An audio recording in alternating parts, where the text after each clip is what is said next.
Yes, Sarkar, Namaskar, Mahol Zabardast Shandar. Hello and a very warm welcome to our listeners. You have tuned in to the Words of Wisdom series by The Winner's Circle. The idea behind the WOW series is simple yet powerful to create a space where wisdom meets aspiration and where real stories of dedication, struggle, and success can guide countless young minds. I am also delighted to share that TWC, that is the Winner's Circle, has recently launched its very first anthology project, The Education.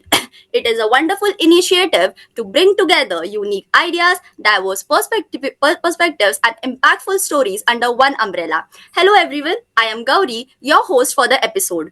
Today's episode is yet another proud addition to that vision, and I couldn't be more honored to host one of the most respected educators in the CA community. Our guest today is CA Yashwant Mangal Sir, a chartered accountant with over a decade of experience in teaching and a true master at simplifying GST. He is the embodiment of his own tagline, CA by profession, professor by passion. Known for his conceptual clarity, practical approach, and his ability to make even the most complex provisions understandable. With over 1.1 lakh subscribers on YouTube, over 40,000 followers on Instagram, and a growing professional network of over 12,000 on LinkedIn, Sir's attitude of creating wide extends far beyond classrooms. From teaching small student batches to now being recognized as a leading voice in GST education, Sir's story is a reminder that true passion always finds its way to success. And to celebrate him, here's a Shayari for you, sir. अरे वाह। GST GST के जादू को जो आसान बनाए, मुश्किल से मुश्किल कानूनों को जो समझाए, सिर्फ किताब नहीं जिंदगी का ज्ञान भी जो दे जाए, यशवंत मंगल सर है जो हर मंच पर चमक लाए. क्या Sir, बात है। this is Sir, it is a true privilege to welcome you to the WOW series. We are excited to hear your journey, insights, and perspectives today. With that, I would like to hand it over to the interviewers, Vaidehi and Dev, to take the conversation ahead. Thank you so much, Gauri, for such a nice introduction. Huh? Superb. Thank you, Thank sir. you so Thank much. you. And thank you for having me here. Thank you so much, everybody. Yes. Great sir they so Yes. Sir मेरा next question इस point पे आपसे ये होगा कि हमारी life में कैसा होता है कि हर एक पॉइंट पे हमें कुछ ना कुछ मोटिवेशन मिलता है कि हम ये करें वो करें और जैसा कि आपने फ्रेंड्स का मोटिवेशन दिया काफी बार लाइफ में ऐसे ही हमें मोटिवेशन मिलते रहते हैं कि हम कुछ करें my Right. Question is that कि लाइफ के कौन से पॉइंट पे आपको लगा कि आपको सीए कोर्स करना चाहिए एंड सीए कोर्स स्टार्ट करने के लिए आपको किसने मोटिवेट किया ओके। चलिए, देखिए अभी का जो जमाना है आपका, कंप्लीट सोशल मीडिया वाला जमाना। इंटरनेट कनेक्टिविटी इतनी अच्छी है, सोशल मीडिया कनेक्टिविटी इतनी अच्छी है, आपको आज की तारीख में कुछ भी करना है तो everything is available through social media. आप गाइडेंस ले सकते हो बहुत सारे लोगों से, और आप लोग के पास इंफॉर्मेशन कलेक्ट करने का बहुत अच्छा रिसोर्स अभी अवेलेबल है। बट मैं बात कर रहा हूँ अभी 2000 अराउंड 2005 2004-5 के आसपास की, when I cleared in my 12th exams in commerce. So अब अपने को क्या करना है, उस टाइम तो एक ही सोर्स हुआ करता था, दो सोर्स हुआ करते थे इनफैक्ट, पापा और टीचर, दैट्स इट। तो हमारे केस में क्या था कि हमारे पापा जो थे, he is into business, and उन्होंने कह दिया कि तुमको सीए करने का, क्योंकि उनको पता था कि बिजनेस में कितने चैलेंजेस होते हैं। उनका business was running good, but he know कि सीए डिग्री का वैल्यू क्या है, क्योंकि उनको रेगुलर बेस पे सीए का कोऑर्डिनेशन या कंसल्टिंग वगैरह रिक्वायर्ड होता था। सो हमारे एक कजिन भैया है who was all India ranker in CA उस टाइम पर, इंटर में और फाइनल में बहुत। तो ही सेड कि तेरे को सीए ही करने का है। मैं और मेरा छोटा भाई रोहित, हम दोनों को सीए ही करना है। तो हमने कहा ठीक है कर लेंगे। फिर हमारे स्कूल के टीचर्स, उन्होंने भी मोटिवेट किया। पापा ने बात करी उनसे कि सीए बड़ा परफेक्ट, सीए करना ही चाहिए इनको और सीए में आ जाओ। This is how we entered. Otherwise मेरे को सीए फाउंडेशन क्लियर करने के बाद भी नहीं पता था कि सीए करते क्या है आखिर। एक्चुअली यस, उस टाइम इंटरनेट नहीं हुआ करता था यार। मैंने तो आर्टिकल से जो शुरू करी थी उससे थोड़ा टाइम पहले ही ईमेल आईडी बनाया था। उस टाइम इतना मीडिया नहीं हुआ करता था, social media. So this is how बस पापा ने कहा, एंड ऑब्वियसली और कोई सोर्स नहीं हुआ करता था, and that was the most worthiest source, और जिस पे रिलाय आप करते थे उस टाइम पे। और आज भी वही होना चाहिए सबके लिए। So parents play vital role to everybody. So आप सब भी अपने पेरेंट्स को फॉलो करिए, करा करें। मैंने भी वही किया and today I am here. Oh वाह सर वाह, एक्चुअली अब तो ऐसा होता है कि कोई हमसे आके पूछता है या हम जैसे कुछ फ्रेंड से आके पूछता है ना कि सीए करने के, तो खुद ही मना कर देते हैं कि नहीं नहीं मत करो बहुत पढ़ाई करनी पड़ेगी ऐसा ऐसा। But destiny connects is dot sir, आपको सीए बनना था और हमें आपसे पढ़ना था, एकदम ऐसा अरे था। Great great. That and was one written. मोर। अरे great, thank you. Yes, and actually it is return. पर मैं आपको बताता हूँ, अभी आप लोगों को अभी लगता होगा, जितने भी सीए कम्युनिटी में जितने भी स्टूडेंट्स हैं, उनको लगता होगा कि सीए में बहुत पढ़ना पड़ता है और बहुत स्ट्रगल है, सक्सेस रेशियो कम है, फेलियर रेशियो ज्यादा है, अटेम्प्ट लगते हैं। बट ट्रस्ट मी, इससे बढ़िया प्रोफेशन कोई नहीं है, और इससे अच्छा और कंफर्टेबल प्रोफेशन कोई भी नहीं है। Trust me. अच्छा, होता क्या है सोशल मीडिया पे या जहां पे भी आप देखते हो, अ, पता है नेगेटिव चीजें ज्यादा फैलती है। अभी एक एग्जांपल देता हूं मैं आप मान लो कोई इलेक्ट्रॉनिक शोरूम पे गए, गड़ा इलेक्ट्रॉनिक्स, ठीक है। बचपन से वही सुनते हैं हम लोग तो वहां गए और मान लो आपने कोई बहुत सारी गुड्स खरीदी है साल भर में, या पिछले 10 साल से आप उससे परचेस करे हो। मान लो एक मोबाइल फोन कोई आपने परचेस किया और खराब निकल गया, तो सबसे पहले हम क्या करते हैं? गूगल रिव्यू डालते हैं, कौन सा? Gada Electronics is bad. Is bad, उस एक मोबाइल के लिए। पर आपने लाइफ टाइम जो लगभग 100 गुड्स खरीदी होगी, जो परफेक्टली काम कर रही होगी, कुछ भी नहीं हुआ, कभी किसी ने पॉजिटिव कमेंट डाला? रेयरली किसी ने डाला होगा। क्लियर? तो नेगेटिव चीजें ज्यादा फैलती है, पॉजिटिव चीजें लोग देख ही नहीं पाते हैं, लोगों तक पहुंचता ही नहीं है। इसलिए trust me, this profession is one of the best. And after entering into this profession, ये प्रोफेशन केवल और केवल पढ़ाई नहीं कराता है, ये प्रोफेशन लाइफ जीना सिखा देता है आपको। एंड बहुत ही अफोर्डेबल प्रोफेशन है। एंड सेकंड थिंग, एक बार अगर आप इसमें एंटर कर गए, तो ध्यान देना, लाइफ में मैंने तो कभी किसी सीए को अनएम्प्लॉयड देखा ही नहीं है। ठीक है, कुछ टाइम के लिए हो सकता है they might be struggling for getting the job etcetera of their own choice. Otherwise अगर आप में दम है, अगर स्टूडेंट ने आर्टिकल्स अच्छे से करी है, पढ़ाई अच्छे से करी, तो practice is one of the very good option in the life after clearing the CA also. So this is one of the very good profession. True sir true sir, मतलब Yes. जैसे हम सीए स्टूडेंट्स के लिए तो जैसे even जो मुंबई के बाहर रह रहे हैं, आरवीजी में नहीं रह रहे, उनके लिए तो hostel life is a luxury. मतलब आरवीजी सुन के ऐसा लगता है कि हाँ भाई पता नहीं क्या लाइफ जी रहे होगे। तो sir how was your hostel life for you, और आपके बेस्ट मेमोरीज क्या थे, and how did it actually help you in shaping your career? Okay, सबसे पहला तो आरवीजी में एडमिशन जब होना था हमारा, तो अगेन इट वाज चैलेंज कि वहाँ एडमिशन लेना is a challenge actually. So ठीक है, जब when we came to Mumbai for articleship, तो एक एक डेट होता है फिक्स जहाँ पे आपका आर्टिकलशिप भी शुरू होना चाहिए, एंड उसके बाद ही आप आरवीजी हॉस्टल के लिए अप्लाई कर सकते हो। तो सारे हॉस्टल में मोरलेस यही सिस्टम होता है। तो स्टार्टिंग के 6 महीने तो हम बाहर फ्लैट लेके रहे थे मेरे कजिन के साथ में। तो बाहर फ्लैट लेके रहे, और बाद में जब हॉस्टल में एडमिशन हुआ, तो सर उसमें जमीन आसमान का फर्क था। जब when we started living in the flat, तो we got into comfort zone, हम कंफर्ट जोन में आ गए थे। और हमने पापा को बोला, पापा हमको तो हॉस्टल में नहीं रहना है, और फ्लैट अभी परफेक्ट है, सब कुछ सेटल्ड है, कुक वगैरह खाना सब कुछ एवरीथिंग इज सेटल्ड नाउ, हमको तो अभी ये रहना। पर मेरे पापा अगेन, मतलब वो था ना सलमान खान का डायलॉग है, एक बार जो कमिटमेंट कर दिया उसके बाद मैं खुद की भी नहीं सुनता, वही मैटर था। तो उन्होंने कह दिया हॉस्टल मतलब हॉस्टल, बात खत्म, नो डिस्कशन। क्योंकि उनका माइंडसेट बहुत क्लियर था कि अभी इनको कंफर्ट जोन लग रहा है इसलिए इनको मजा आ रहा है, पर हॉस्टल में जाएंगे तो एक अलग ही सर्कल बनेगा, वहां माहौल पढ़ाई का मिलेगा इनको, और वहां पे अल्टीमेटली इनकी पढ़ाई बहुत अच्छी होने वाली है। सो जिस वजह से हमने आरवीजी में एडमिशन लिया, एंड ट्रस्ट मी वहां, और मैं केवल आरवीजी की बात नहीं कर रहा हूँ, आप किसी भी हॉस्टल में अगर आप हो, किसी भी, और मैं कह रहा हूँ हॉस्टल में नहीं हो, अगर आपका सर्कल बहुत अच्छा है, you are into a connected group, तो ट्रस्ट मी आपको एक समंदर मिलता है नॉलेज का। यहाँ पे इतना नॉलेज है, जितने लोगों से आप मिलोगे वहां नया आपको कोई ना कोई पॉइंट मिलेगा। आपको आर्टिकल्स में भी कहीं अगर आप अटक रहे हो किसी पॉइंट में, तो हॉस्टल के अंदर शाम को रात को जब खाना खा रहे हो आप, उसके बाद ही वो मैटर आप डिस्कस करके सॉल्व कर सकते हो। So during articleship also this helps a lot.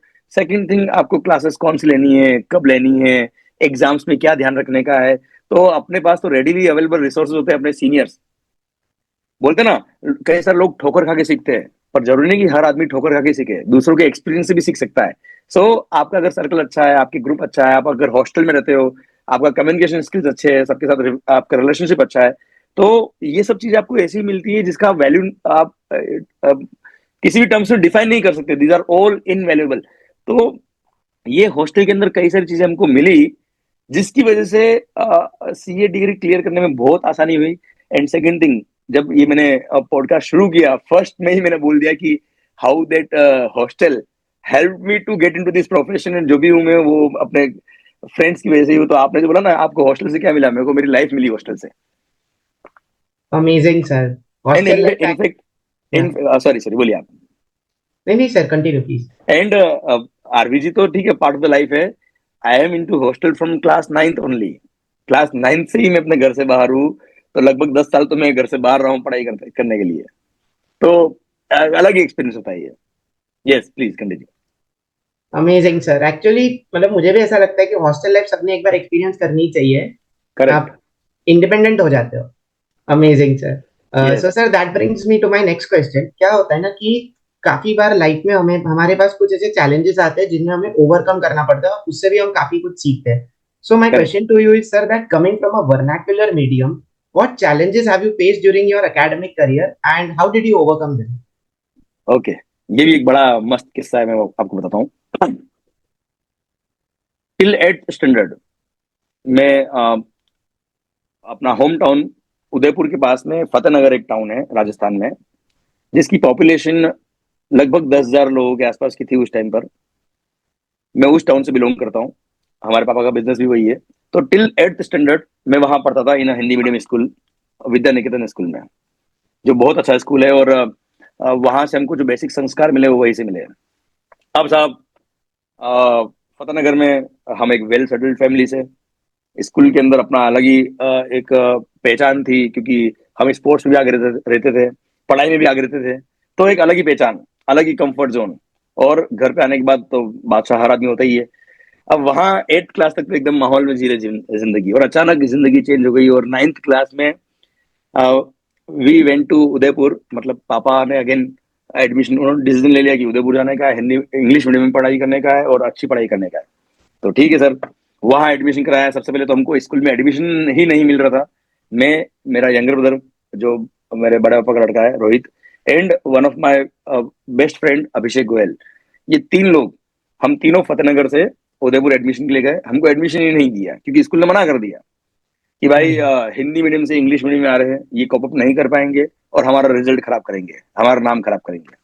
तो उन्होंने स्कूल एडमिशन तो छोड़ो, उन्होंने वो जो एडमिशन काउंटर होता है ना जहाँ पे एडमिशन फॉर्म मिलता है, वो एडमिशन फॉर्म देने से ही मना कर दिया कि तुम जाओ भाई आगे निकलो। पर जैसे जैसे करके कुछ रेफरेंस लगा के और हमारा एग्जाम एक रिटर्न टेस्ट लिया, उससे उसके बाद हमको एडमिशन दिया। एंड अब एडमिशन बड़ा मुश्किल से हुआ। हॉस्टल के अंदर हमने एडमिशन लिया। एक तो देखो इंग्लिश मीडियम स्कूल, शहर से बाहर, अपने कंफर्ट जोन से बिल्कुल बाहर, घर से बिल्कुल दूर, हॉस्टल के अंदर, और 9th क्लास में जहाँ पे इतना ज्यादा समझ भी नहीं होता है। 8th क्लास तक तो मम्मी ही अपने को सब कुछ अपना काम करती थी, और अचानक आप इंडिपेंडेंट हो गए 9th क्लास में आके हॉस्टल के अंदर। तो 2-3 निकले, फिर जो आंसू आए हैं भाई, नेक्स्ट लेवल। तो अपने जो कंफर्ट लेवल से हम बाहर निकले उस टाइम पे, मैं तो बहुत रोया यार। मैं तो इमोशनल भी बहुत हूँ, और जो भी हूँ दिल से ही मैं रहता हूँ हमेशा। तो जो मेरे अंदर होता है वो बाहर आ जाता है। तो मैं तो खूब रोया, बहुत रोया। जब मैं हॉस्टल में रहा 3-4 दिन बाद मैंने पापा को फोन किया और मैंने बोला पापा मेरे को तो यार नहीं रहने का, आप अभी के भी आओ। तो पापा सब काम छोड़ के आए और उन्होंने कहा कि पढ़ना तो यही पड़ेगा। मैं तो और रोया, मैंने कहा मेरे को तो पढ़ना ही नहीं है यहाँ पे, मेरे को रहना ही नहीं है यहाँ पे। तो बोले क्या हुआ, बोले कुछ भी हुआ, मेरे को नहीं रहना यहाँ पे। बट वो मोमेंट ऐसा था कि अगेन कहते हैं ना, पेरेंट्स का डिसीजन उस टाइम लगता है कि यार ये क्या है, पर दैट शेप योर लाइफ। तो अगेन उन्होंने जैसे जैसे करके मुझे कन्विंस कर दिया कि ये रहना यही है। बोलता ना साम दाम दंड भेद, तो उन्होंने मेरे को इमोशनल कर दिया उस टाइम पे कि नहीं, वो इमोशंस लाके उन्होंने बोल दिया कि नहीं, मैं ऐसा लग रहा है कि मैं हार गया हूँ तेरा, मैंने ये डिसीजन लेके ऐसा वैसा करके जैसे जैसे कुल मिला के उन्होंने मेरे को कन्विंस कर दिया। मैंने कहा पापा आप चिंता मत करो, और बस मैं यही पढ़ूंगा और स्कूल टॉप करके दिखाऊंगा। वहाँ इंग्लिश में मैडम क्या बोल रही वो समझ ही नहीं आ रहा था, और मैंने बोल दिया टॉप करके दिखाऊंगा। तो मैंने भी जोश में बोल दिया। और पापा का काम भी हो गया कि ठीक है भाई, ये यही रहेगा। कुल मिला के उनका टाइम, उनका ये पर्पस था कि एक बार यहाँ स्टिक हो जाए, फिर तो ये बच्चे कर लेंगे, क्योंकि मेहनती बच्चे हम लोग। तो अब जब एडमिशन हो गया, हमने डिसीजन ले लिया वही रहना है। अब होता क्या था, स्कूल में हालत ये होती थी कि वहाँ टीचर सामने डिक्टेशन करवा रही है, सोशल साइंस। अब सोशल साइंस, हिस्ट्री वगैरह, आप इंग्लिश में पढ़ो या हिंदी में पढ़ो, हिस्ट्री क्या होती है आपको समझ में आता है भाई, बाउंड से होती थी उस टाइम पे। और हमारे तो, हम हिंदी मीडियम से हैं और वो इंग्लिश मीडियम में, वो मैडम बोलती थी ऐसा लग रहा है कोई फॉरेनर से हम पढ़ रहे हैं। हमको तो समझ नहीं आता था कि हो क्या रहा है जीवन में ये। वो लिखवाते क्या थे और हम तो लिख ही नहीं पाते थे यार। मतलब लिखना दूर की बात है, समझ नहीं आता था क्या होता था। बट वो एक लाइफ का ऐसा मोमेंट था जब नहीं पता पड़ता था कि क्या हो रहा है, पर स्टिल कभी हार नहीं मानी। और बस ये डिसाइड कर लिया था कि करना ही है। तो जैसे जैसे स्ट्रगल किया उस टाइम पे, वो छोटी एज में ही हमने लड़ना सीख लिया था। And in the first exams, जो क्वार्टरली एग्जाम्स होते थे ना, उसमें तो फेल भी हो गया था वहाँ पे स्कूल में। कहा तो स्कूल टॉपर्स थे और वो स्कूल में आके फेल हो गया। और एकदम मतलब पर एट द सेम टाइम वो मॉरल सपोर्ट फैमिली का, वो हॉस्टल में टीचर्स का सपोर्ट, और उन्होंने बोला तुम कर लोगे, मेहनत किया। मतलब उस टाइम पे भी हम रात को 12-12 1-1 बजे तक पढ़ते थे और मॉर्निंग में स्कूल जाते थे। तो वहीं से वो मेहनत करने का सिस्टम चालू हो गया। एंड जैसे जैसे करके वी क्लियर 9th एग्जाम, फिर 10th एग्जाम को क्लियर किया हमने। फिर 11th में आए कॉमर्स, वहां फिर हमारी गाड़ी एकदम स्टार्ट हो गई और फुल पेस पे हम अगेन वो स्कूल में जो 3rd 4th रैंकर होते थे वहां तक पहुंच गए। And in the 12th class हम तीनों ने टॉप किया school. I scored first in school. Rohit मेरा जो छोटा भाई है, उसके 2 मार्क्स कम थे केवल, he scored second in the school. और साइंस में अभिषेक गोयल ने टॉप किया and he is collector now. Abhishek collector है अभी। So wow. आपको कई सारे ऐसे लाइफ में चैलेंजेस मिलेंगे कि जहां पे आपको लगेगा अपने से ना हो पाएगा, पर कोई ना कोई एक पंप अप आपको करना पड़ेगा खुद को, इधर थ्रू योर फ्रेंड्स, इधर थ्रू योर पेरेंट्स। कोई भी एक मोटिवेशनल सोर्स लेना पड़ेगा और जिसके थ्रू आपको ओवरकम करना ही पड़ेगा। एंड आपका हार्ड वर्क एंड आपका कॉन्फिडेंस ही आपको सक्सेस दिलाएगा। अदरवाइज एक्सक्यूज तो बहुत सारे मिल सकते हैं अपने को। सो ये एक छोटे छोटे मोमेंट्स होते हैं जहां अपने को लगा कि ये स्कूल लाइफ के चैलेंजेस थे, वहीं से शायद जिंदगी में चैलेंज एक्सेप्ट करना और उसे लड़ने का आर्ट भी सीख लिया हमने। और this is how we came ahead. Congratulations yes actually sir, on yes that. It's sir. amazing. Thank you so much, thank you.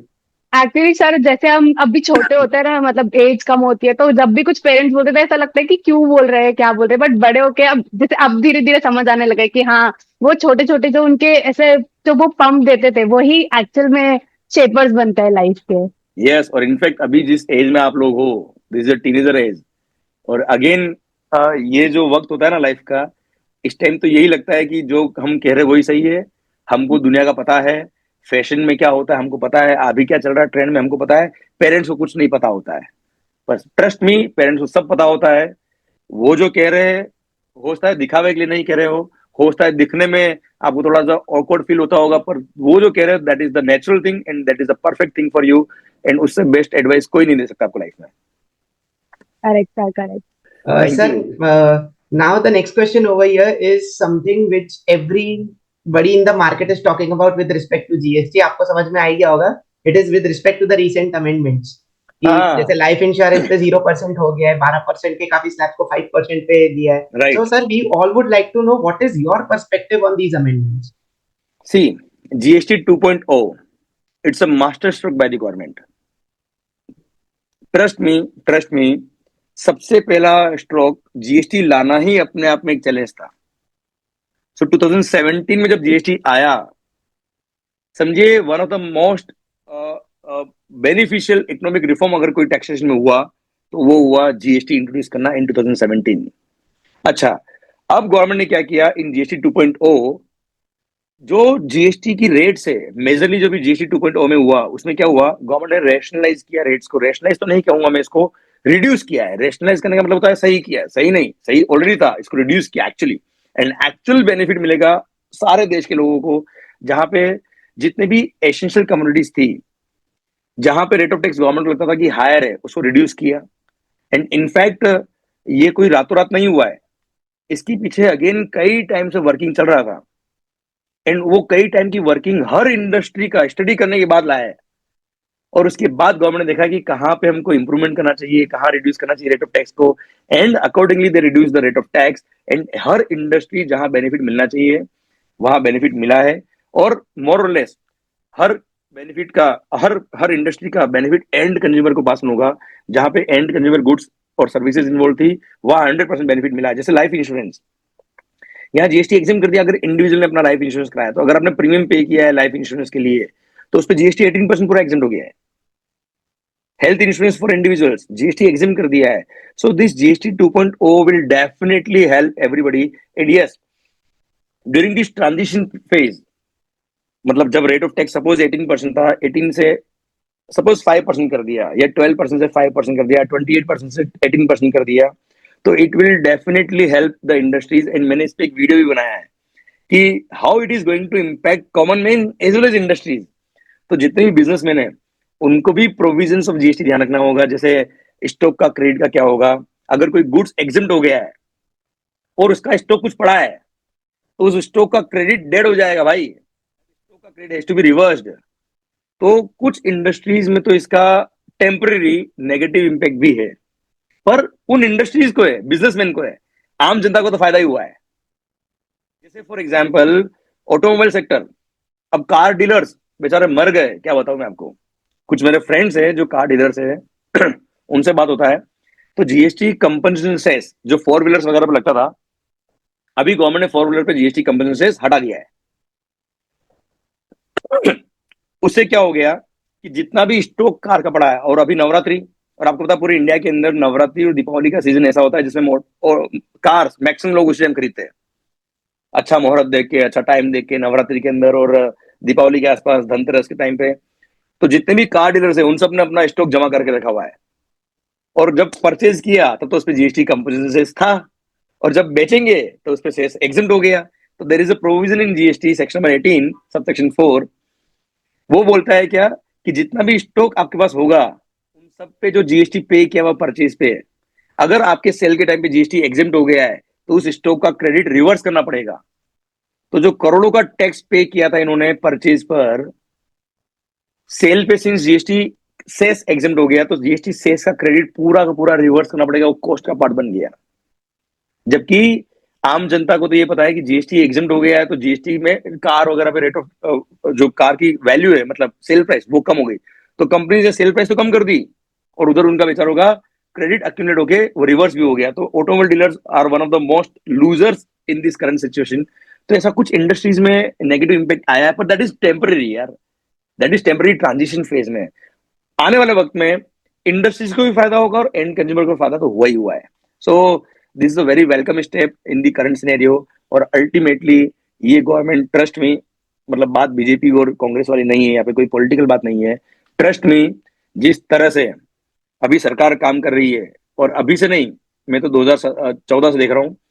पहले जब सर्विस टैक्स एक्साइज हुआ करता था, I was in to practice also, मतलब मैंने appeal file करी commission appeals में, service tax में, सर्विस टैक्स के टाइम पे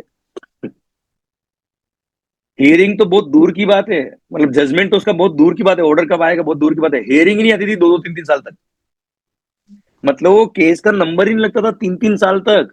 आप फॉलो अप करते रहो, अरे अभी आपका फाइल का नंबर आया ही नहीं है, जवाब क्या मिलता था, आया ही नहीं है। अब 3 साल बाद मेरे को हियरिंग मिली, समझना आप एक सिचुएशन, समझना, इमेजिन करना, I am a consultant, I am practising CA, मैं उदयपुर से जयपुर गया, पूरा दिन खराब करके हियरिंग थी इसलिए, और वहां जाके पता पड़ा कि साहब ऑफिसर साहब तो छुट्टी पे, और अगला डेट मिल गया मेरे को। मतलब क्या हुआ, टाइम पास करके आ गया वापस में, और अभी 3 साल बाद मेरे को हियरिंग का मौका मिला है, अब नेक्स्ट हियरिंग पता नहीं कब होगी। तो ये हालात थे बिफोर 2014, ट्रस्ट मी 2015-16 में ही हालात सुधर गए, और 6-6 महीने में मैटर क्लोज होने लग गए, 6-6 महीने में। मतलब सरकार ने, गवर्नमेंट ने, ये जो करंट गवर्नमेंट है, इसने केवल बिजनेसमैन को लाइन पे नहीं लाए, ऑफिसर्स को भी लाइन पे लेके आए, डिपार्टमेंट का वर्किंग भी सुधार दिया इन्होंने, और केवल जीएसटी की वजह से नहीं, before GST also they implemented it, पूरा सिस्टम ऑनलाइन कर दिया इन्होंने। फिजिकल इंटरफेस कम होगा तो करप्शन के चांस भी कम होंगे। So many improvement, customs act मैं बात कर रहा हूं जहां कानून में चेंज किया है, केवल वहां स्टेज पे खड़े होकर भाषण नहीं दिया इन्होंने, कानून में चेंज किया है। Example, customs act. पहले केवल कस्टम्स के प्रोविजन 12 नॉटिकल माइल तक अप्लाई होते थे, और उसके बियॉन्ड केवल अगर आपने टैक्स चोरी वगैरह किया है तो 24 नॉटिकल माइल तक अप्लाई होता था, केवल 24 नॉटिकल माइल, जिसको एक्सटेंड करके 200 नॉटिकल माइल तक किया, जो इंडिया की बाउंड्री वहां तक। प्लस एक सेक्शन ऐसा इंट्रोड्यूस किया कि अगर आपने आउट ऑफ इंडिया भी कुछ वायलेशन किया है तो वहां से उठा के आपको लेके आएंगे। मतलब ये ताकत है गवर्नमेंट में सर, और ये लॉ के अंदर अमेंडमेंट किया है, ऐसा स्टेज पे खड़े होकर भाषण नहीं दिया है। और ऐसा हर कानून में इन्होंने अमेंडमेंट किए, चेंजेस किए, सो दैट आम जनता और देश के बिजनेसमैन हो, जितने भी लोग हैं, उन सबको फायदा मिले, एंड हमारा देश जो है वो आगे बढ़ पाए। कोई ऐसा चिटिंग करके और आउट ऑफ इंडिया चला जाए और कस्टम के प्रोविजन को वायलेट कर दे और हम कुछ ना कर पाए, ऐसा ना हो पाएगा। सो एक एग्जांपल दिया मैंने आपको कि this is how these people are working, and GST 2.0 is one of the most welcome step in the current scenario. Correct, Amazing, sir. sir. Absolutely true, sir. Sir, that brings me to my next question. कि sir, with the introduction of technology, कि सब इतना online हो गया है, and many other things also. तो GST का scams और even जो illegal practices है वो भी बढ़ गई है बहुत ज्यादा. Like people are forging Aadhaar cards and GST scams हो रहे हैं. And people often confuse the both terms like legal tax saving with illegal practices. So how Yes. can one save the money through GST and by being within the legal framework? Yes. इसलिए GST को पढ़ना जरूरी नहीं है, उसको अच्छे से पढ़ना जरूरी है। तो मैं आपको बताता हूं कि हाउ, एक one of the example I will give you कि how you can use the legal provision to stay within the legal framework to save the tax. One of the example, for example, पता है ऐसा कहा जाता है GST में कि 20 लाख तक का रजिस्ट्रेशन का बेनिफिट मिलेगा अगर आप न्यू स्टार्टअप कर रहे हो, कोई नया बिजनेस शुरू कर रहे हो, तो 20 लाख तक रजिस्ट्रेशन की जरूरत नहीं होती है। और अगर आप गुड्स में डील कर रहे हो विद इन द स्टेट तो 40 लाख तक रजिस्ट्रेशन की जरूरत नहीं पड़ेगी आपको। ये कॉमन टेंडेंसी है जो लोग समझते हैं, लोग मानते हैं। और मैं क्या कहता हूं इसके अंदर, अगेन अगर आपने ढंग से पढ़ाई करी है, शॉर्टकट नहीं मारा है, ध्यान रखिएगा, मैं सबको इस एग्जाम्पल के थ्रू ये कहना चाहता हूं कि सीए फाइनल की पढ़ाई अगर आप कर रहे हो तो ट्राई कि जो टॉपिक आप पढ़ रहे हो उसके आप कंसल्टेंट बन जाओ। और मैं तो अपने लेक्चर के अंदर यही करता हूं कि जो भी टॉपिक पढ़ाता हूं उस टॉपिक का आई ट्राई कि आप उस टॉपिक के सीए बन जाने चाहिए, तो आप तो सीए बन ही जाओगे 100%। तो केवल 5 मिनट के लिए नहीं पढ़ने का है। तो एक एग्जाम्पल देता हूं मैं आपको कि वाइल प्लानिंग कि आपको रजिस्ट्रेशन कराना चाहिए कि नहीं करना चाहिए। नॉर्मल लोग क्या सोचते हैं कि 20 लाख तक रजिस्ट्रेशन नहीं कराने का है, या गुड्स में अगर आप डील करते हो तो 40 लाख तक रजिस्ट्रेशन नहीं कराना है। मैं बोलता हूं नहीं, वहां सोचिए, वहां टैक्स प्लानिंग करिए, वहां पहले अपने बिजनेस का आप प्लानिंग करिए कि आप कैपिटल इंटेंसिव इंडस्ट्री हो या लेबर इंटेंसिव इंडस्ट्री हो। सपोज आप कैपिटल इंटेंसिव इंडस्ट्री हो, मतलब आपको कोई फैक्ट्री डालने का है या कोई ऐसा आपको बिजनेस स्टार्ट करने का जिसके अंदर स्टार्टिंग में हेवी मशीनरीज रिक्वायर्ड होती है, हेवी कैपिटल गुड्स रिक्वायर्ड होते हैं, उसके बेस पे आपका बिजनेस रन हो पाएगा अच्छे से। अगर ऐसा इंडस्ट्री है तो मैं हमेशा कहूंगा कि go for registration before beginning of the business itself. Don't wait for turnover of rupees 40 lakh या 20 लाख, क्योंकि एक प्रोविजन है section number 18 section 1 under CGST act जो बोलता है क्या कि अगर आप जीएसटी में रजिस्टर्ड नहीं हो और उस टाइम पे अगर आपने इनपुट कैपिटल गुड्स या इनपुट सर्विसेज परचेज किया है तो उनका आपको ऑब्वियसली इनपुट टैक्स क्रेडिट नहीं मिलेगा क्योंकि आप रजिस्टर्ड नहीं हो। क्लियर? पर जिस दिन आप रजिस्ट्रेशन के लिए अप्लाई करेंगे, जब आप अपना रजिस्ट्रेशन कराएंगे, उस दिन जितना स्टॉक होगा उसका आपको क्रेडिट मिल जाएगा। पर ध्यान से अगर सोचेंगे, ध्यान से पढ़ेंगे तो केवल इनपुट के स्टॉक का ही क्रेडिट मिलता है आपको। मतलब जो ऑलरेडी परचेज किया हुआ कैपिटल गुड्स है, जो प्लांट एंड मशीनरीज है, जितना भी गुड्स आपने कैपिटलाइज किया है, उनके परचेज पे जो जीएसटी पे किया था उसका क्रेडिट आपको, उसका आईटीसी आपको नहीं मिलेगा। ऑल्दो बाद में आपने am I audible? Yes, sir. Yes, sir, you are. हाँ, ओके। तो ऑल्दो आपने अपना रजिस्ट्रेशन अभी करा लिया है, पर before getting yourself registered under GST, अगर आपके पास ऑलरेडी परचेज किया हुआ कोई भी कैपिटल गुड्स है, उसके परचेज पे अगर जीएसटी पे किया तो 1 रुपए का भी इनपुट टैक्स क्रेडिट नहीं मिलता है। पर इनपुट्स का जरूर मिल जाएगा, रॉ मटेरियल का मिल जाएगा। तो आप सोचिए, अगर आपका कैपिटल इंटेंसिव इंडस्ट्री है और आपने 1 करोड़ का इन्वेस्टमेंट कर दिया बिगनिंग द बिजनेस मशीनरीज वगैरह पर, उस पे सपोज 18% टैक्स, 18 लाख रुपए जीएसटी पे कर दिया। अब आपको बताया कि अगले 3-4 महीने में आपका टर्नओवर 20-30 लाख 40 लाख रुपए क्रॉस हो जाएगा, रजिस्ट्रेशन लिमिट क्रॉस कर जाएगा, तो 2-3 महीने का आपका सेल पर जो टैक्स था वो बचाने के चक्कर में आपने 18 लाख रुपए का लॉस कर दिया जो आपको क्रेडिट मिलने वाला था। तो ये आपको कॉस्ट बेनिफिट एनालिसिस करना पड़ेगा, एंड वहां पे आपका पूरा 18 लाख रुपए बच जाता अगर आपने रजिस्ट्रेशन डे 1 पे ले लिया होता तो। तो this is one of the area. Second thing, time of supply में आप जितना टॉपिक बोलोगे उतना मैं एडवाइस दे सकता हूँ आपको, टैक्स प्लानिंग बता सकता हूँ मैं आपको। अगर टाइम ऑफ सप्लाई आपने देखा हो ध्यान से, तो एक सेक्शन आता है सेक्शन नंबर 13 सर्विसेज के केस में इनवॉइस कब इश्यू करना होता है। सो सेक्शन 31 बोलता है कि invoice can be issued within 30 days from the date when you provided the service. मतलब आपने अगर सपोज सर्विसेज कंप्लीट करिए, प्रोवाइड करिए कब, 14 फरवरी को, तो आपको इनवॉइस इशू करना within 30 days from 14 February. अब बहुत सारे लोग क्या करते हैं, अपना बिलिंग साइकिल बना रखा आपने कि मंथ एंड में बिल इशू करने का है। मंथ एंड मतलब सपोज फरवरी महीने का है तो 28 फरवरी को बिल इशू कर रहे हो आप। मैंने एडवाइस क्या दी, मंथ एंड में मत करो, अगले महीने के फर्स्ट वीक में इशू कर दो बिल। अगर 28 फरवरी की जगह अगर आपने 1 मार्च को बिल इशू कर दिया होता तो although it is with in 30 days। अब आपको पता है क्लाइंट जो पेमेंट करेगा वो मार्च में ही करने वाला है पेमेंट, तो आपने 28 फरवरी को अगर बिल इशू कर दिया होता तो time of supply February month में आता, और फरवरी मंथ में अगर आता तो आपकी जीएसटी की लायबिलिटी फरवरी महीने की आ जाती और आपको 20 मार्च या उससे पहले पहले जीएसटी पे करना होता। पर यही अगर आपने 1 मार्च को बिल इशू किया होता, आपका बिलिंग साइकिल थोड़ा सा चेंज किया होता, तो 1 March would have been your time of supply, और 1 मार्च टाइम ऑफ सप्लाई अगर है तो 20 अप्रैल तक आपको जीएसटी पे करने का है, मार्च महीने की लायबिलिटी पे करना, मतलब 1 महीने का वर्किंग कैपिटल अरेंजमेंट हो गया। ये जब टाइम ऑफ सप्लाई आया था सर्विस टैक्स में पहली बार 2011 के अंदर, तब सारे न्यूज़पेपर का फ्रंट पेज पर हेडलाइन यही था। उस टाइम पे हमने एडवाइस भी दी थी अपने क्लाइंट्स को कि बिलिंग साइकिल चेंज करो अपना, एंड उस अकॉर्डिंग बिल इशू करो, सो दैट आपका वर्किंग कैपिटल मैनेजमेंट हो पाए। So there are many areas जहां पे आप टैक्स प्लानिंग कर सकते हो instead of tax evasion. So legally we can do wonders, and if you are preparing for CA finals, try कि आप हर टॉपिक को उसी तरह से पढ़ो कि you are a consultant of that topic. So ऐसे बहुत सारे एरिया है, तो मैंने 2 एग्जांपल दिए आपको कि how are approach should be and how within the legal framework we can plan the tax instead of evading the tax. Amazing sir. जो आपने एग्जांपल्स दिए एक्चुअली हमें सुन के ऐसा लगा कि हाँ जीएसटी एक्चुअली बहुत वास्ट है, एंड इसमें डेफिनेटली ऐसा लगता है कि हाँ स्कोप है अगर हम वर्क करें, अगर हम इम्प्रोवाइज करें।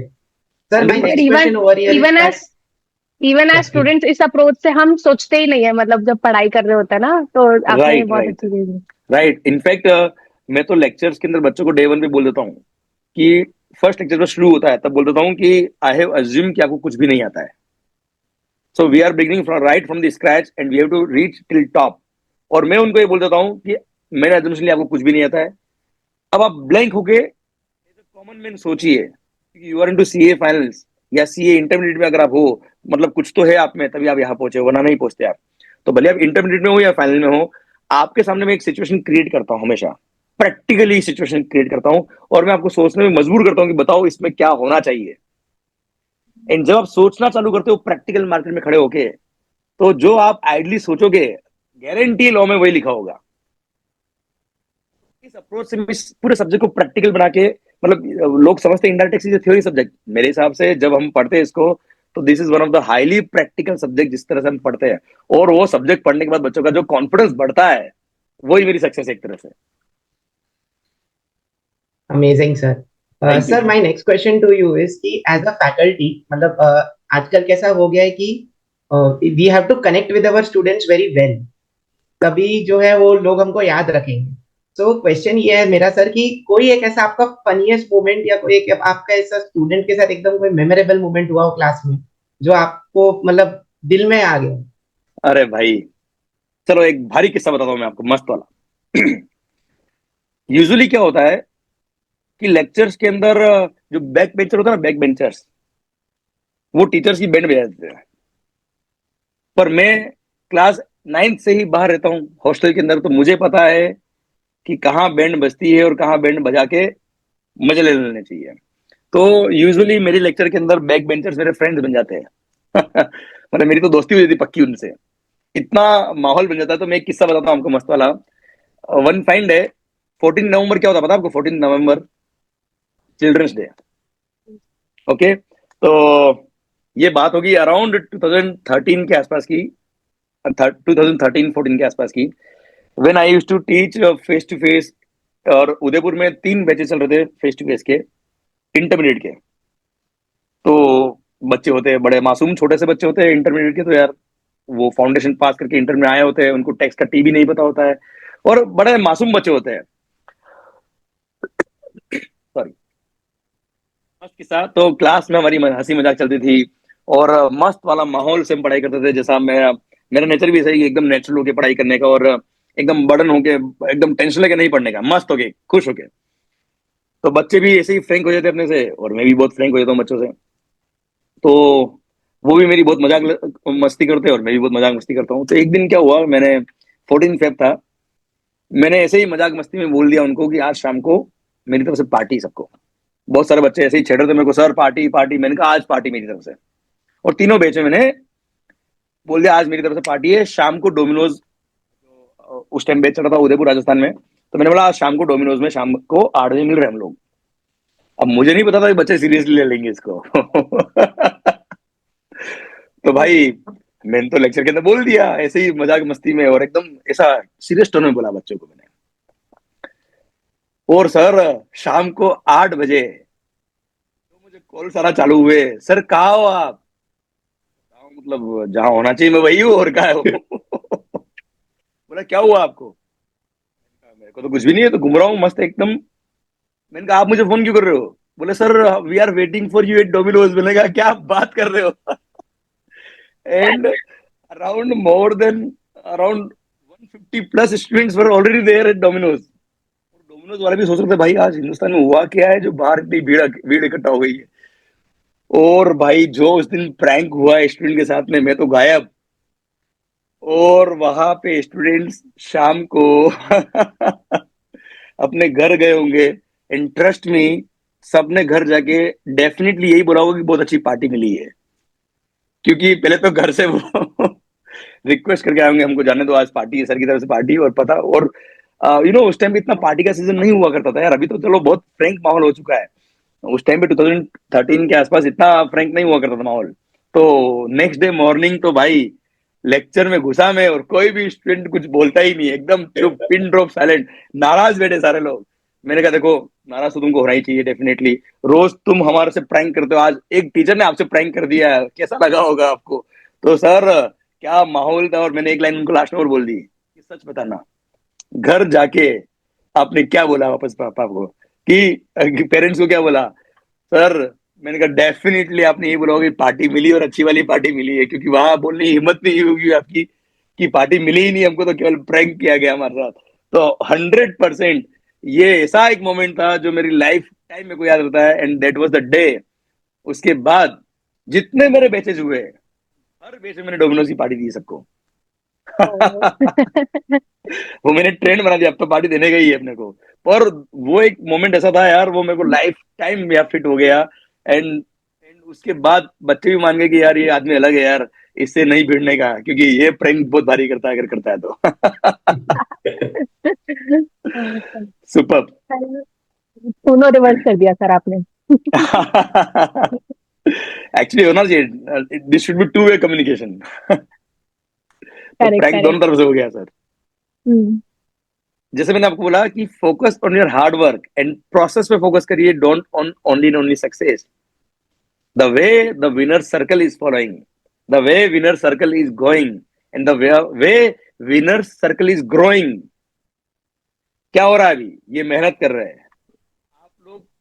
मेरे को अभी भी याद है, कल रात को भी आपने मुझे बोला सर हम रात को 12 बजे भी आपका पॉडकास्ट रिकॉर्ड कर सकते हैं, और आपने अर्ली मॉर्निंग 8 बजे के लिए बोला कि yes sir we are ready. So ये आप प्रोसेस कर रहे हो अभी, आप हार्ड वर्क कर रहे हो, जिसका रिजल्ट शायद कुछ टाइम बाद लोगों को दिखेगा। अब जब लोग देखेंगे ना, तो वो केवल सक्सेस देखेंगे, वो ये नहीं देखेंगे कि यहाँ के जो जितने स्टार्स यहाँ बैठे, मेरे लिए आप लोग स्टार्स हो यार, you are stars. So sincerely you are sitting here, so sincerely you are following your passion, and जिस मेहनत से आप लोग अपने आप को, अपने ड्रीम को पूरा करने के लिए यहाँ बैठे हो, और जो आपने और मुझे पता है कि आप लगभग 15-20 दिन से फॉलो कर रहे हो मुझे, क्योंकि मेरा थ्रोट इन्फेक्शन था, मेरे पापा भी बीमार थे, so I couldn't come here to give you the podcast and spare time with you guys, but still आपने कॉन्स्टेंटली फॉलो अप रखा एंड ये पॉडकास्ट किया, so even I am motivated through you. ये जो प्रोसेस आप follow कर रहे हो, यही मैं चाहता हूँ कि हर स्टूडेंट फॉलो करे, अपने कोई भी लाइफ के फेज में हो आप ये फॉलो करो, सक्सेस आपका मिलेगा और आपको मिलेगा, और 100% people will follow you and all the best to you guys. Thank you नहीं सो यार, much even sir, a bigger Nabeel sir. Thanks to you कि आप इतना इवन सुबह रात के 12 बजे भी कि इंडिया पाकिस्तान का मैच है उसके बाद भी I am ready to come at a session for you guys. और सुबह 8 बजे भी यू वर एकदम परफेक्टली ऑन टाइम, इतना बिजी स्केड्यूल से टाइम निकाल के। तो we are thankful to you के you give us yes sir, time. Hats off to your dedication. Yes thank you sir, so much and definitely. देख, मैंने कोई ऐसा स्पेशल नहीं किया, मैं जो भी हूँ जितना भी हूँ मैं अपने स्टूडेंट की वजह से ही हूँ, ये स्टूडेंट नहीं मेरे को बनाया, जो भी बनाया जितना भी बनाया, सो आई एम ऑलवेज अवेलेबल। केवल आज नहीं, मैं आपको कमिटमेंट देता हूँ, जिस दिन आप बोलेंगे, जहां बोलेंगे, I will be ready sure thank you sir, sir, sure. Thank you so much sure, sir. Thank you. Any time. आप जैसा बात करते हो ना, ऐसा लगता है एकदम दिल से आता है आपके, और एकदम जो हम्बल वाला पॉइंट बोला ना, एकदम आपसे ही हमें ये बिगेस्ट लर्निंग लेनी चाहिए कि even after doing everything humble रहना सबसे ज्यादा इम्पोर्टेंट है। और यही सक्सेस है लाइफ की यार, this is the reality of the life, nothing else. आपके साथ कुछ नहीं जाने वाला है, पर अगर आप जिस फील्ड में हो उसको अगर आपने सिंसियरली किया है, पूरी मेहनत करी है, you are true to your profession, मैं कह रहा हूं आपसे, आप सीए कर रहे हो अभी, आप stay focused on your CA journey, nothing else. कुछ और देखने की जरूरत नहीं है। ये इंस्टीट्यूट ने कोर्स बहुत अच्छा डिजाइन किया है, इससे अच्छा कोर्स नहीं है कोई। Stay humble, stay polite and focus on your CA journey, ये अपने आप को बहुत कुछ सिखा देगा। बस एक एडिशनल जो स्किल रिक्वायर्ड है वो मैंने आपको बोल दी, stay humble, that's it, that's it, बाकी सब कुछ ये डिग्री सिखा देगा आपको। Yes sir, we all try to incorporate it. And you are actually यार आप लोग तो बहुत अच्छे लोग हो यार, जिस तरह से आप बात कर रहे हो ना, इट शोज मी, ये मुझे भी रियलाइज हो रहा है कि आप बहुत अच्छे हो, और दिल से जियो यार, ये जिंदगी एक बार ही मिली है, आप कोई भी प्रोफेशन में दिल से जियो, जो है सच है, कोई झूठ बोलने की जरूरत नहीं है। आपको सक्सेसफुल होने के लिए झूठ का सहारा लेने की जरूरत बिल्कुल भी नहीं है, बिल्कुल भी जरूरत नहीं है। आजकल आपने सुना होगा, लोग झूठ बोलते हैं, आप ट्रस्ट नहीं कर पाते उन लोगों पर दैट इज टेम्पररी यार। आज मतलब आज हम सब लोग इतने समझदार है कि आपको सबको समझ में आता है क्या सच है और क्या झूठ है। अब मतलब आप 1 घंटा भी किसी से बात करोगे ना, आपको समझ में आ जाएगा कि कौन सच बोल रहा है और कौन झूठ बोल रहा है। So don't try to be over smart, just be what you are. Correct sir, correct. Yes. Sir, my next question was also relating to the way you teach. Sir, every year, in every attempt, more than 1,000+ students get exemptions, and हम्म। मतलब आप IDT पढ़ने के बाद उनका आपसे पढ़ने के बाद रिजल्ट इज आउटस्टैंडिंग। मतलब so sir, what technique do you use and what do you actually teach them? मतलब क्या की टेक अवेज होते हैं आपके हमेशा आपकी टीचिंग से कि इतने ज्यादा एग्जाम्पशंस और इतने ज्यादा अच्छे स्कोर्स आते हैं? देखो, सबसे पहला तो देख, वी आर द कोच, है ना, Yeah. हम गाइडेंस दे सकते हैं, ultimately you are the player. पर पॉइंट इज दैट कि वो गाइडेंस किस तरह से मिल रही है आपको। एक होता है मेमोरी टेक्निक, बहुत सारे लोग क्या करते हैं, मेमोरी टेक्निक यूज करते हैं, शॉर्टकट्स निकालते हैं, शॉर्ट फॉर्म निकालते हैं to mug up the things, so that चीजें उनको याद हो जाए। पर मैं वो नहीं करता, बिल्कुल भी नहीं करता। चीजों को याद करने की जरूरत नहीं है, आपका तरीका ऐसा होना चाहिए कि याद हो जाए। जैसे बोलते हैं ना, प्यार किया नहीं जाता, प्यार हो जाता है, तो वही होना चाहिए। That's what I do with my subject. मैंने इस सब्जेक्ट से प्यार किया है, मैंने इस सब्जेक्ट को जिया है, तो जब मैं लेक्चर में घुसता हूँ तो बस वो सब्जेक्ट को मैं पूरा ऑपरेशन कर डालता हूँ यार, कि कोई भी सेक्शन अगर हमने पढ़ा है तो वो वर्ड का मीनिंग क्या है, वो सब्जेक्ट में वो लाइन अगर लिखी तो क्यों लिखी है, कैसे लिखी है, क्या लिखी है, वो तो बुक से देख के आप भी याद कर लोगे, पर वो क्यों लिखी और कैसे लिखी, दैट इज वेरी इंपॉर्टेंट। तो इस सब्जेक्ट को पूरा अगर आपने जी लिया है, मतलब इस सब्जेक्ट के अंदर, जैसे जीएसटी, मेरे को तो प्यार है इससे यार, ये मेरा पहला प्यार है। मतलब अगर कोई प्रोविजन हम पढ़ रहे हैं तो उसको पूरा जीना है हमको। मैं तो बहुत प्यार करता हूँ, और and I truly respect my subject, क्योंकि जितना भी हूँ, जो भी हूँ, इस सब्जेक्ट की वजह से हूँ, तो मैं अपने प्रोफेशन से बहुत सच्चा रहता हूँ। तो लेक्चर के अंदर घुसने के बाद तो बस मैं और मेरा सब्जेक्ट ही मेरे पास रहता है, मेरे पीछे बैकग्राउंड में क्या चल रहा होता है, घर पे क्या हो रहा है, मुझे कुछ याद नहीं रहता है। तो हम कोई भी प्रोविजन अगर पढ़ते हैं तो उसको बहुत इन डेप्थ उतर के पढ़ते हैं। In depth in the sense कि जैसे टाइम ऑफ सप्लाई मैंने आपको बताया, अभी एक एग्जांपल दिया था मैंने आपको, तो मैं लेक्चर के अंदर हर टॉपिक का प्रैक्टिकल सिनेरियो बनाता हूं और उसमें बच्चों के सामने एक ऐसा सिचुएशन क्रिएट करता हूं कि जिससे उनका दिमाग चले और सोचने में मजबूर हो कि इस केस में क्या होना चाहिए। पहले मैं उनको उस ग्राउंड पे खड़ा करता हूं। मैं मेरे को कोई भी चैप्टर शुरू करने से पहले आधा घंटा तो लगता है उस चैप्टर का थीम समझाने में। मैं चैप्टर के सेक्शन शुरू नहीं करता हूं, हम वहां लेक्चर के अंदर खड़े होके पहले ग्राउंड बनाते हैं बच्चों के साथ मिलके कि आखिर हो क्या रहा है, प्रैक्टिकली उनको खड़ा करता हूं मार्केट में। और उसके बाद हम लेक्चर के अंदर खड़े होके और लेक्चर के अंदर बच्चे और मैं मिलके सेक्शन बनाते हैं, सेक्शन याद नहीं करते, प्रोविजन हम बनाते हैं कि यहाँ पे ये होना चाहिए। और फिर मैं बोलता हूँ देखो बुक के अंदर ये लिखा है। होता है क्या है, यूजुअली पढ़ाई को हम लोग बर्डन समझते हैं और क्या समझते हैं कि यहाँ तो कुछ भी नहीं आता, जो लिखा है बुक में वही सही है, बस याद कर लो। मेरा मैटर रिवर्स चलता है। मैं बोलता हूँ जो आता है आपको आता है, बुक को बाद में देखने का, पहले आप सोचो क्या होना चाहिए। क्योंकि लॉ जितने बने हैं वो हमने ही बनाए हैं, हमारे लिए बने हैं। बोलते ना, for the people, by the people, of the people. तो जनता के लिए, जनता के द्वारा, जनता के बाय द पीपल। तो सर अगर हमने लॉ बनाया तो 2000 लॉजिकल, तो पहले उस लॉजिक को हम समझते हैं कि आखिर ये क्यों बना, कैसे बना। उसके बाद हम प्रोविजन में घुसते हैं, तो अपने आप वो प्रोविजन दिल में उतर जाता है और बच्चे का दिल के अंदर से आ जाता है, ओ मजा आ गया भाई। तो वो जब रिएक्शन मिलता है ना बच्चे का, तब मुझे समझ में आता है कि बच्चे को समझ में आ गया है। और फिर मैं उसको बोलता हूँ तुम कोशिश करना भूलने की, भूल नहीं पाओगे, क्योंकि जो दिल में होता है उसको भूल नहीं सकते आप चाह के भी तो दिस इज द अप्रोच। तो हर टॉपिक जो हम पढ़ते हैं उसको जीते हैं और उसका रियलिटीज में हम समझते हैं प्रैक्टिकली कैसे उस सिचुएशन में आप डील करोगे, प्रोविजंस को कैसे अप्लाई करोगे। Once student get to know this, अपने आप आंसर आते हैं, मुझे ज्यादा मेहनत नहीं करना पड़ता है। बच्चों का दिमाग अपने आप चलने लग जाता है कि अच्छा इस केस में क्या होना चाहिए। वो दे स्टार्ट थिंकिंग प्रैक्टिकली कि अगर मैं होता तो क्या करता। अगर ऐसा बच्चा सोचने लग गया हर टॉपिक में, हो गया काम अपना। और फिर वही नेचुरल आंसर एग्जाम में आते हैं। ट्रस्ट मी, एग्जाम के अंदर आप ये सोच के जाए कि मैंने 1000 क्वेश्चन कर लिए और उनमें से क्वेश्चन आएगा, नहीं आएगा।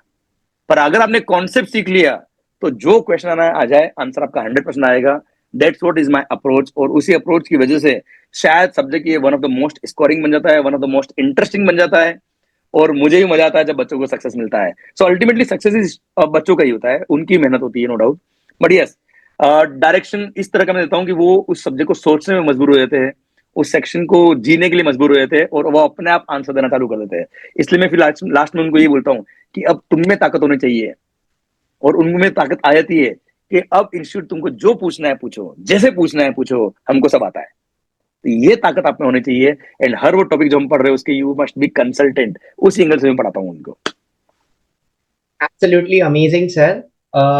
मुझे एक चीज इसमें ये कहनी है कि देखो फाइनल में तो कैसा होता है, हम आर्टिकलशिप करके आ चुके होते हैं, देन हम पढ़ते हैं तो कहीं ना कहीं हम प्रैक्टिकली सोचना स्टार्ट कर देते हैं। But when it comes to CA intermediate, मैं ये नहीं बोल रहा हूँ सारे, कुछ डायरेक्ट हाँ एंट्री वाले भी होते हैं, बट मैक्सिमम लोगों ने आर्टिकलशिप वो कॉर्पोरेट एंड प्रैक्टिकल लाइफ देखी नहीं होती, तो उनकी यस ब्रेन जो है वो प्रैक्टिकल थिंकिंग के लिए ओपन नहीं होती। तो उस केस यस में सर आपका ये जो अप्रोच है वो उनके लिए बहुत हेल्पफुल होगा।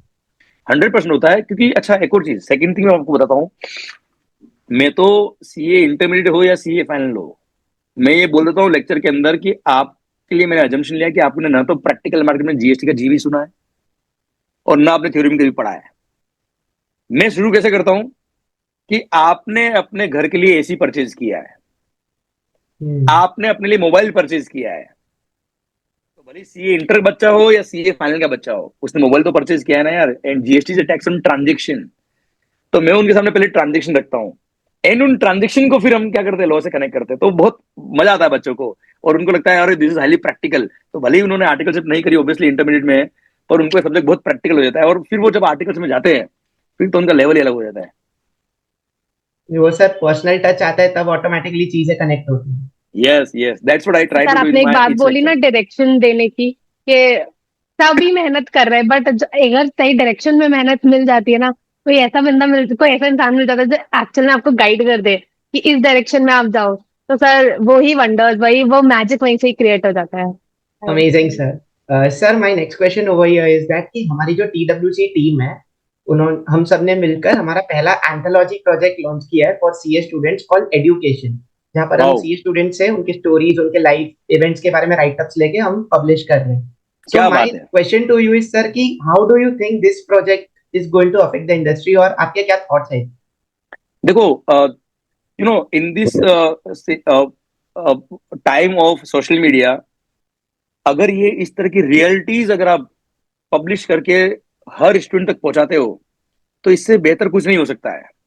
क्योंकि हर सीए स्टूडेंट जो पढ़ाई कर रहा है उसको रियलिटी चेक होना चाहिए, उसको पता होना चाहिए कि रियल स्ट्रगल्स क्या होते हैं, रियल फाइट क्या होती है, and how to overcome the failure. क्योंकि देखो, अगर एवरेज 10-20% रिजल्ट है, तो अराउंड 80 to 90% बच्चा कहीं ना कहीं वो अपने रिजल्ट में अनसक्सेसफुल भी देखता होगा. तो जब ये आप वेरियस स्टोरीज लेके पब्लिश करके हर उस स्टूडेंट तक पहुंच जाएंगे, तो मुझे लगता है कि कई सारे परिवारों को मदद मिलने वाली है आपके इस मास्टर प्लान से. एंड अगर ये इंडिया के हर बच्चे तक पहुंच गया, तो I think this field will be one of the most noble field. And हर स्टूडेंट, जो आप बोलते हो ना, एंग्जाइटी होता है, डिप्रेशन होता है, आई थिंक आपका प्रोजेक्ट हेल्प करेगा हर उस स्टूडेंट को to overcome all this things. Amazing sir, हमारा Yes, बस sir. यही Yes. एम है. एंड आई विश कि ये हर स्टूडेंट तक पहुंचे, and even I try my best to get you reach to each and every student. Thank you, sir. Love you Thank sir you for so that. much, sir. Definitely. Oh, sir. So, sir, at last we have one rapid fire round from you, जिसमें हम आपसे ना questions पूछेंगे. So they would like to take the rapid fire. Please. They vote you. Yeah. Sure sir. So question जैसे ही आएगा, one word में sir you will have to answer. Done. One word, okay. One word that comes to your mind when you hear CA students. मेहनत. Buddy. Your favorite subject to teach, GST or audit? Audit. Classroom obviously GST. teaching, या. classroom teaching or online teaching? Classroom teaching. Amazing. One book that you would recommend to every student. Indirects by Yashwant Mangal.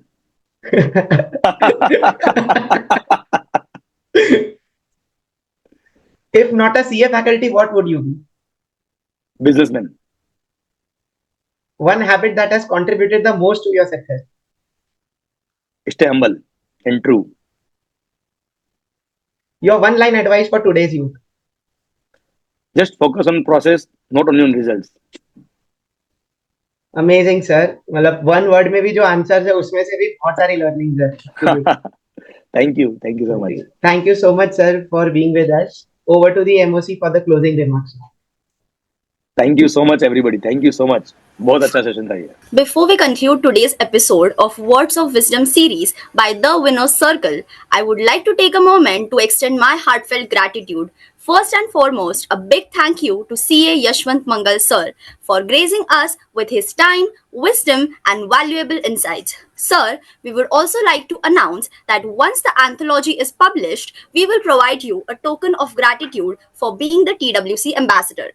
I would also like to thank the Winners Circle for creating such a wonderful platform and for giving me the opportunity to host and be a part of such a meaningful initiative. The WOW series and the anthology project Education stands as a proof of TWC's version to uplift and inspire the CA community. And last but not the least, thank you to our audience for tuning in, for supporting us, and for being an integral part of this journey. Without you, none of this would be possible. This is Gauri signing off. Until next time, stay inspired and keep chasing excellence. Thank you.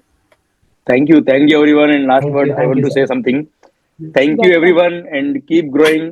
And ऐसे ही मस्त होके आप ऐसा काम करते रहिए. Stay humble, stay sincere, stay disciplined. And I hope and I pray आपका ये जो प्रोजेक्ट है ये बहुत सक्सेस पाए एंड आप बहुत आगे जाओ in your personal life also, in your professional life also, and as a community also. And मेरे को आप लोगों का रेफरेंस मिला था लोहाना हॉस्टल से, because I am connected to that hostel and I am so much thankful to Lohana hostel, Vasai hostel in Mumbai, and RBG hostel and every other hostel, and सारे community जितने भी सीए स्टूडेंट्स है जिनका इतना प्यार मेरे को मिला है, इतना भरोसा मेरे को मिला है. And I try to keep going through such hard work कि ये आपका जो विश्वास है हमेशा बना रहे और आपको हमेशा डे टू डे कुछ ना कुछ अच्छी चीज ऐसी मिलती रहे जीएसटी के अंदर जो आपकी लाइफ में हमेशा काम आए. And I pray for you all कि आपको सक्सेस मिलती रहे और ऐसे ही आप माहौल बनाते रहे शानदार वाला. Thank you so much. Thank you for Thank giving you, me sir. This Thank you very opportunity much. To interact with you all. Thank you. Thank Thank you, you. sir. Thank you, Thank sir. you.